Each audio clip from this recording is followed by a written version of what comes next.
Babe of the day. Babe of the day. Marcia Strassman.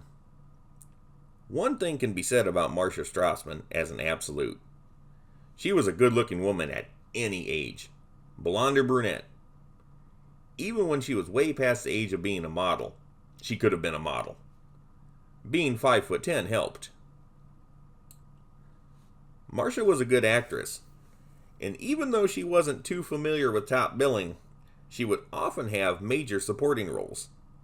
Chances are, if you have seen TV and movies made from 1964 to 2014, you have seen Marcia Strassman somewhere. Her best-known roles are Diane Szalinski, the wife of Rick Moranis' character in the Honey I Shrunk the Kids films, along with Julie Kotter, the wife of Mr. Kotter, on TV's Welcome Back, Kotter, and Nancy Sterngood on the TV series of Tremors. She also had a 6-episode stint on MASH as Nurse Margie Cutler that is still well remembered.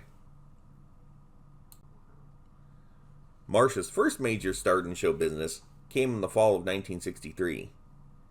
She replaced Liza Minnelli in the off-Broadway musical Best Foot Forward.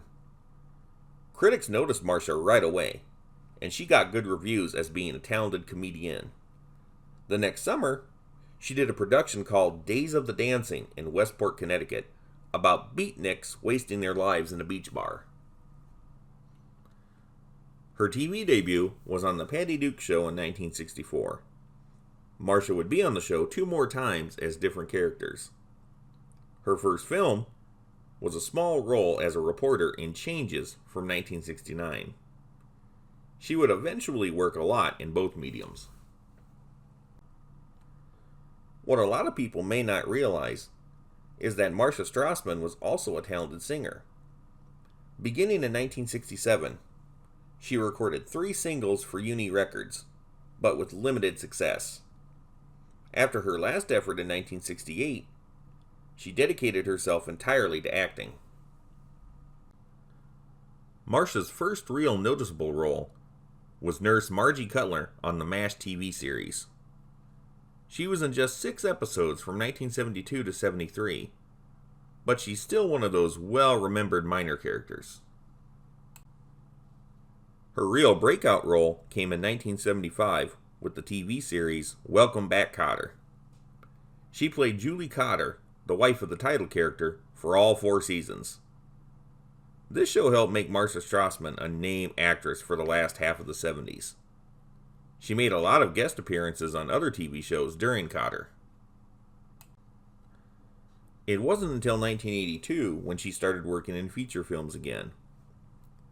Her work in movies was minimal for the most part, as she continued to be a fixture on television, but she did have some strong successes. Her first truly successful effort in a mainstream movie was the original Honey I Shrunk the Kids from 1989. She played Diane Szalinski, the wife of Rick Moranis' character. Even though she isn't the top character in the film, she is the title character, the honey Rick refers to, and she does play a big and important part in the movie. She would reprise her role in the sequel Honey I Blew Up the Kid in 1992, and then in the short film Honey I Shrunk the Audience, shown in Disney theme parks in 1994. Marcia got top billing in the movie And You Thought Your Parents Were Weird in 1991, but it flopped. Another significant movie role she had was in the action comedy Another Stakeout from 1993. I actually liked the sequel better than the original, but it bombed.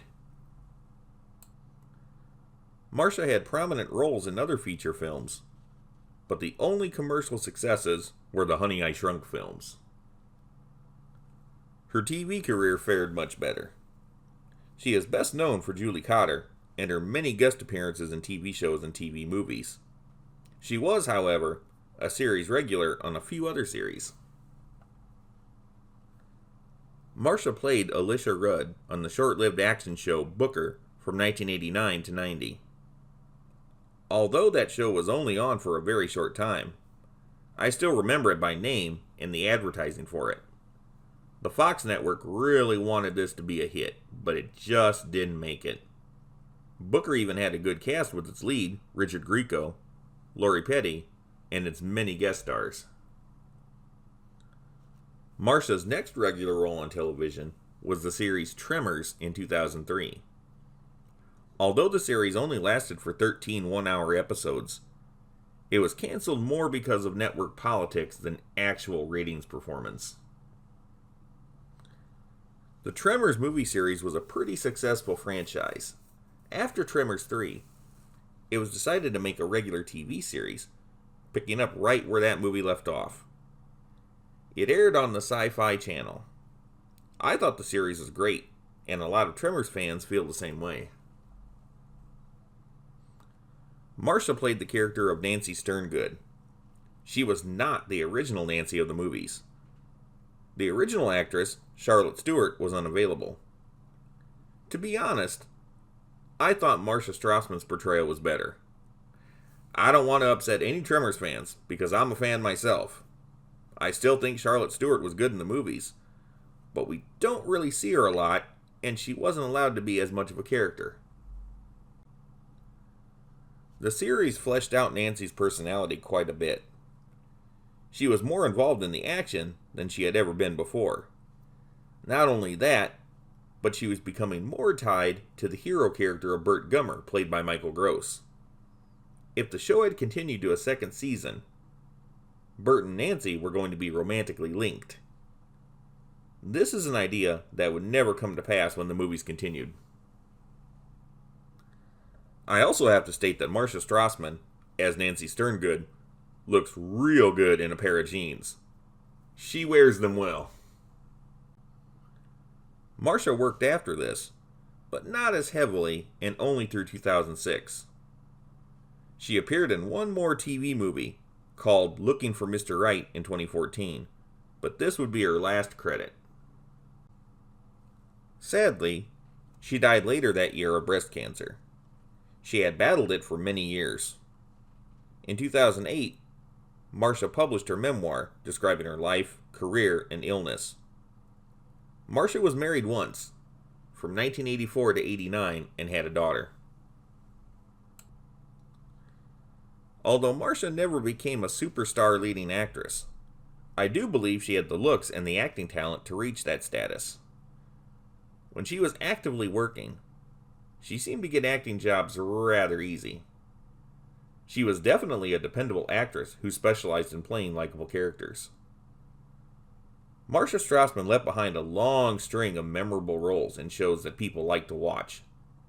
Many times over, she has earned the distinction of being Babe of the Day, Babe of the Day.